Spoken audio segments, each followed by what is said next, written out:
Hello, so welcome back to part 2 of my film recommendations. There's a link here for part 1 in which I have my first 5 film recommendations and I explained the criteria upon which I've judged them.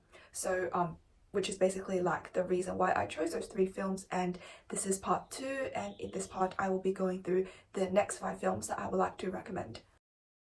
So the first one I'm going to mention in this video is called The Handmaiden, a Korean film.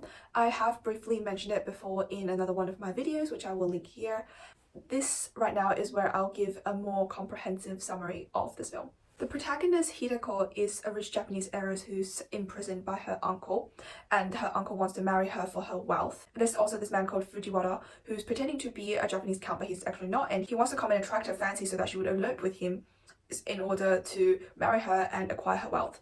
As part of his plan, he has this accomplice, a young girl called Soki, whom he sends into the mansion to be Hideko's maid in order to keep watch over her and kind of like persuade her to fall in love with him. Firstly, I really want to compliment the film's cinematography. The shots are so amazing. They're like beautiful paintings, and the set design, the costume, everything just reeks of those ancient Japanese beauty, and the effect of like the gothic and this really suffocating dark atmosphere is evoked so well in the mansion.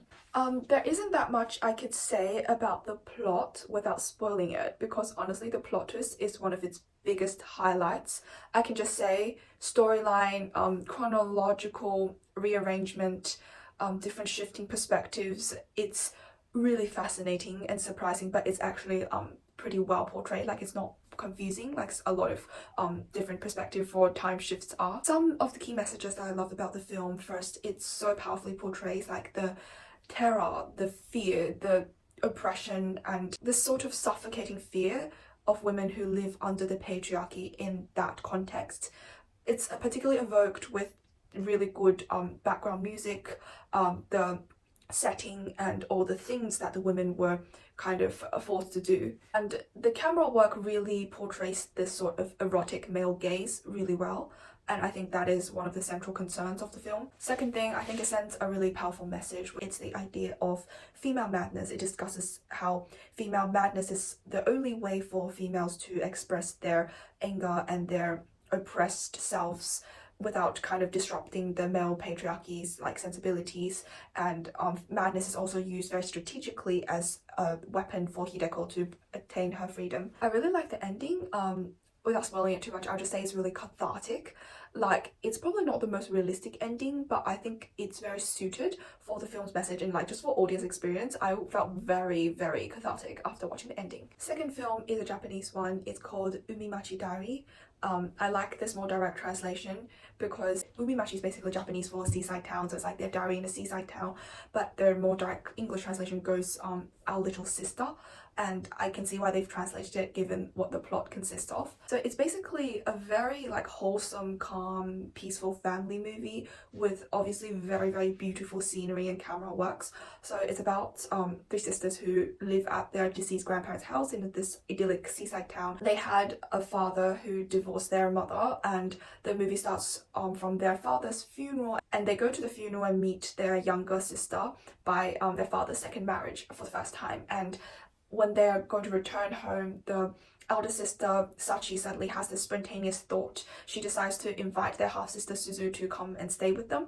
And Suzu was a girl who's still going to school, so she's quite much younger than the 3 other sisters who are already working. I absolutely love every shot of the film, especially like when the sisters wear their kimono, and all the scenes, they all have like a tinge of blue to have this seaside vibe. And I think the idea of this ideal seaside retreat, rural life, is sort of a very prominent theme in a lot of like Japanese film and literature. The central idea of the film, as I said, it's a very wholesome family film, so it's about like love, family relationships, understanding and forgiveness. And I think a very good message of it is that the 3 sisters are able to accept Suzu and love her as their own family, even though they've never met her before, and she's a half-sister and she's born out of a woman whom like their father had an affair with. But they made it really clear that it's like none of her responsibility for the breakdown of their family, and they've given her like all the love that they could. Also, each sister is shown to be very different, and in particular they have their vices and virtues, and they're so imperfect, whether in the way they deal with their life, their career, or like their romantic relationships, and they would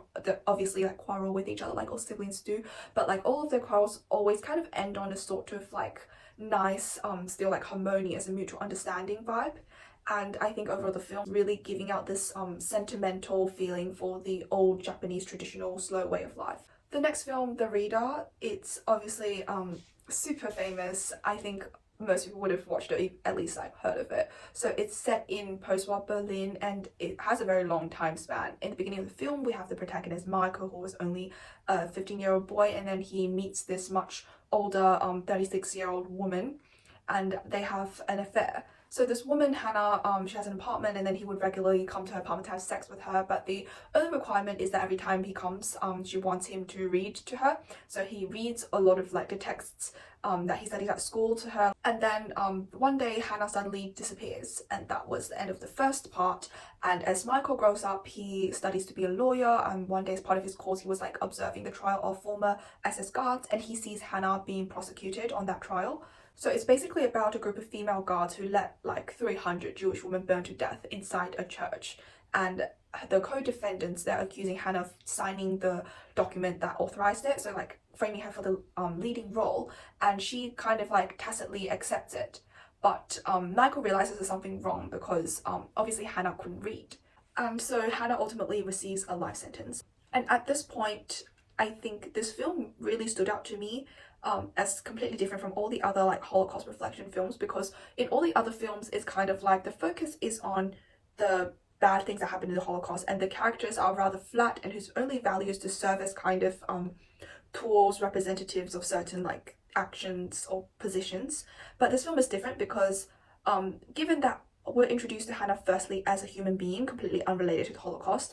We see her firstly as a woman in a passionate affair, a woman with an ever-present mark in Michael's life, a woman who spent her entire life battling with and dealing with the shame about her illiteracy, and then we see her as a war criminal.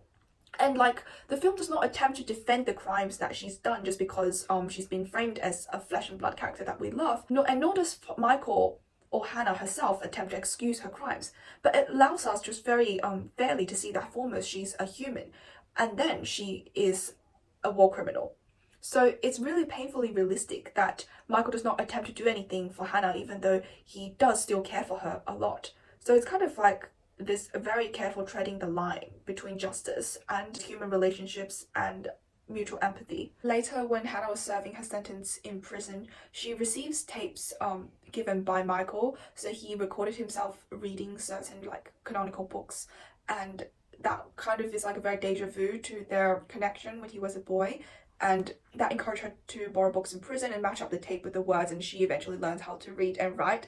And that was like her biggest mental support while she was in prison. And I felt like this was the part that really hit my nerves, and I broke down in tears, because it's kind of like Hannah and Michael both acknowledge the severity of their crimes, and neither of them attempts to excuse her for it. But the thing is, despite so, they're still able to continue on with this sort of personal connection between themselves, and it's kind of like the fact that she's a war criminal doesn't change their affections for each other, but nor do their affections for each other change the fact that she's a war criminal. So yeah, I won't spoil the ending, but it's quite moving, and I just really love this film. And I really want to just give a round of applause for this film before I introduce it.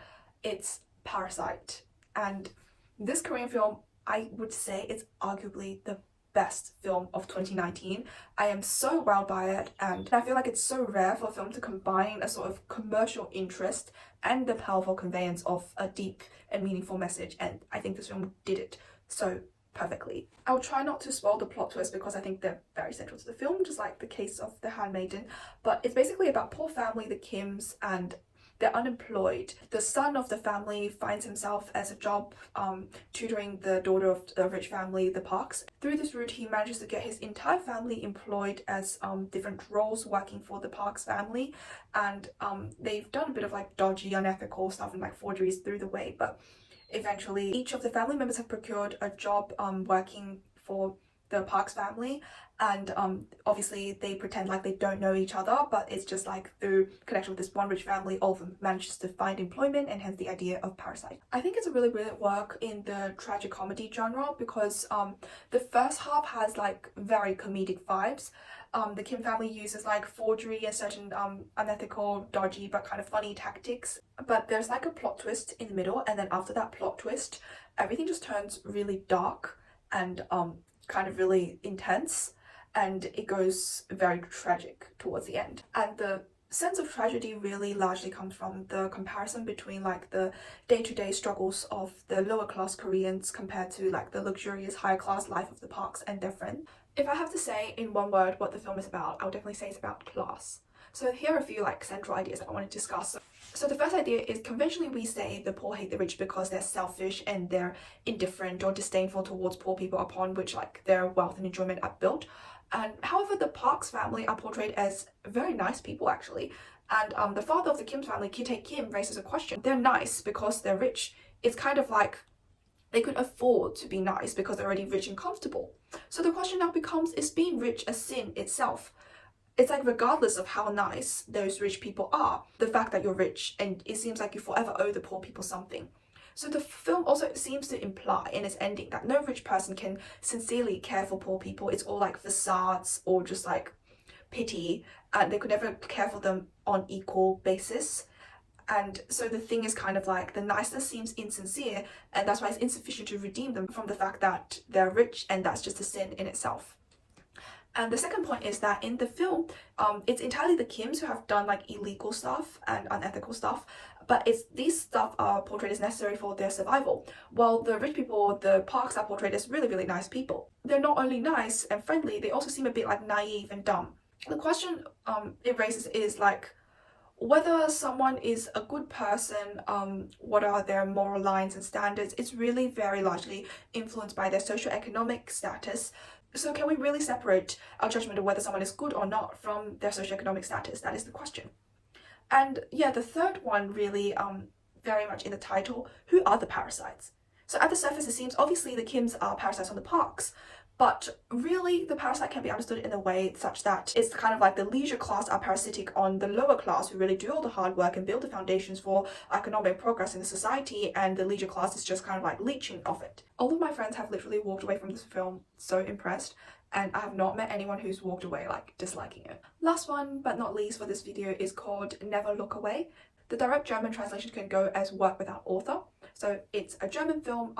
It deals with two major ideas, and they're very like intricately woven with each other. So the first is like the role of art, and the second is the Nazi past of Germany. It takes place over a really large time span, so it starts when the protagonist Kurt Barnett was a child in the Nazi regime those years, and then to the post-war years when he's a grown adult, and later he works as a painter. And the central message, I suppose, is how artists navigate their role amidst those tumultuous political times. So it's like the very much interconnection between art and politics. So Kurt originally learns from the Soviet realist tradition when he goes to art school in East Berlin, and the focus is on realism, and painting very much works for kind of political propaganda. However, he later moves to West Berlin, and then he starts learning about the avant-garde art. And in one of his lectures, a key message given by his professor is the idea that art is the only way of liberating someone, because it's the only form of alternative way out of strictly boxed multiple choice selections offered by society. So it's like art is the third way out when society only gives you choice A and B. Also, he learns a fundamental concept that art is about expressing what yourself really is. So given these lessons, he goes through a period of kind of self-reflection, and he explores what his self is. And he realizes that he has been strongly shaped by his childhood under the Nazi regime. He was very close to his aunt, who taught him the idea of never look away, and hence the English translated title, because she says you should always face up to what is real. So what is real is always the most beautiful, and she encourages everyone to have the courage to face up to that. So she was later taken away, euthanized and sentenced to death by the Nazi officers, and these events all bore a really profound influence on him. Ultimately, towards the end of the film, he has an art exhibition. So the exhibition is mainly composed of paintings mimicking the style of photography, and hence it's like rather realistic. But the contents in these paintings are different people under the Nazi regime, mostly people he knew. I think this is a very good summary of the messages of the film and Kurt's own journey of discovering himself for a few reasons. So firstly, even though the avant-garde artists of the West, they're discouraging the realist style, he adhered to it.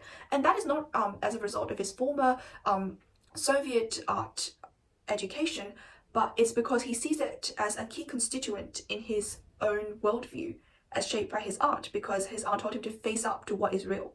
And his art now bears witness to how much Nazi Germany bore an influence on his self. So the original name of the movie, Work Without Author, is intended to convey that his art is more like a truthful testimony to the lives of people under the Nazi regime, and it's like a testimony of the times rather than a testimony to his personal self. But on the other hand, it could be understood as that his self is the hybrid product of his times. So his self is not some unique self, but it's just a representative product of how social political factors have shaped the lives of people. So Kurt as a person is actually like a product of his time, a representative of his time. I think I particularly like this film because I really like films that explore art and its role and its nature, that kind of thing. And in particular, when it explores the relationship of art and politics and like social changes, I think that was very fascinating.